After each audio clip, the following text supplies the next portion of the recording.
Here's some big news coming in. Nearly a month into war, Ukrainian troops say that they are conducting successful counterattacks against Russian positions in cities on the outskirts of Kiev. British intelligence have added that Zelensky's troops probably have already liberated Makariv and Moshchun, adding that there is possibility. Here's some big update coming in. Ukrainian port Berdyansk on fire. This is the information that we get. Russian ships hit in port of Berdyansk. Massive explosion at the Ukrainian port has been reported just now. Here's the Russian port Berdyansk on fire.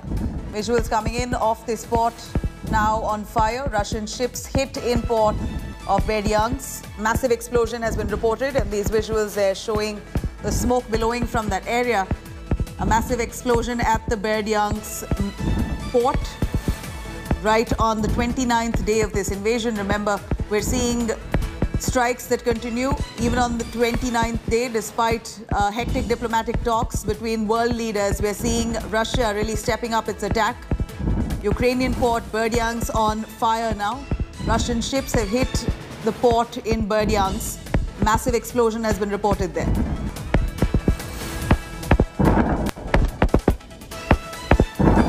These are visuals that are coming in right this minute. Berdyansk port has been hit by Russian troops. In fact, Russian ships have managed to strike this port in Berdyansk, resulting in a massive explosion. We see fire and smoke emanating from that port area. In fact, this is the 29th day of invasion, and Russia really upping its offensive against several key areas of Ukraine. This is the port of Berdyansk on fire as Russian ships have struck at the port of Berdyansk, a massive explosion taking place.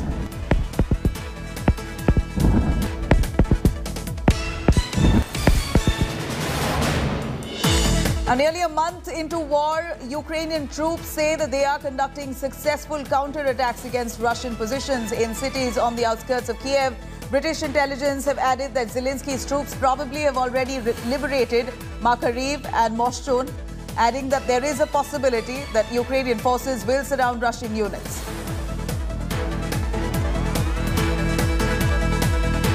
In fact, Ukraine presidential office there has said that out of 12,000 Russian soldiers, as many as 7,000 are either almost surrounded or are cut off. NATO, in an estimation, has said that 7,000 to 15,000 Russian soldiers have been killed in 4 weeks of war in Ukraine. These reverses have probably denied Moscow the lightning victory it sought.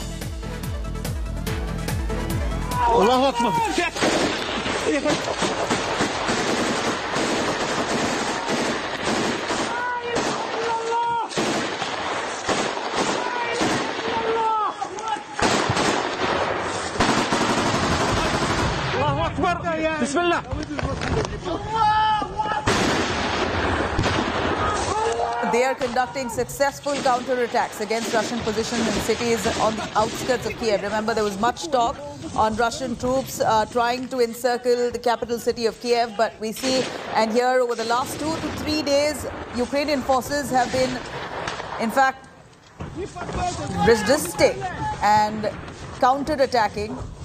And here we see that Ukrainian troops are conducting successful counterattacks, at least as per their claims, while the British intelligence have added.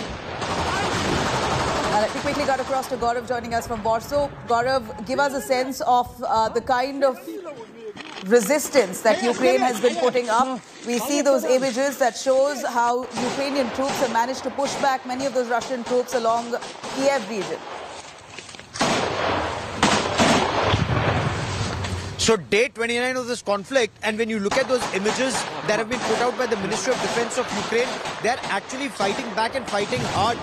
Nobody expected Ukraine to survive 29 days in the face of the Russian army, perhaps one of the most powerful armies in the world.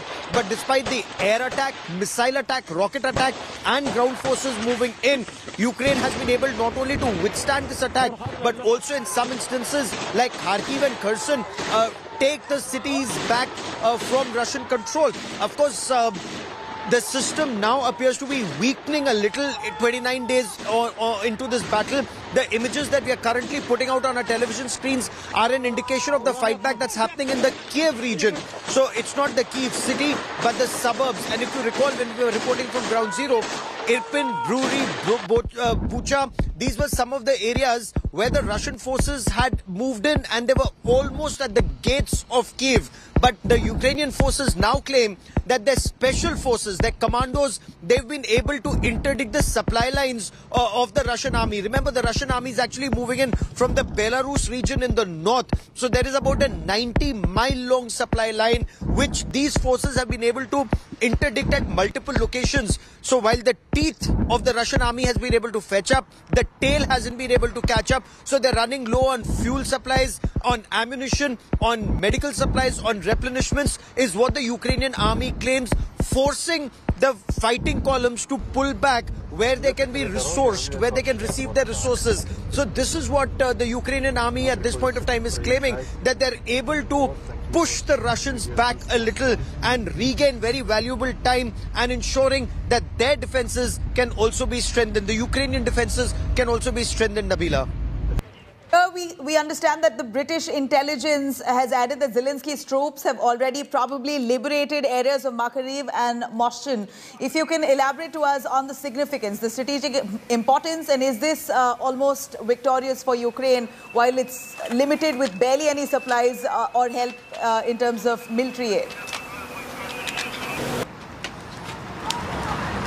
So the military aid continues to come in, Nabila. Even today, the Americans have said that about $800 million worth of military aid is flowing into Ukraine. These include the Strela systems, which are now coming in from Germany. They were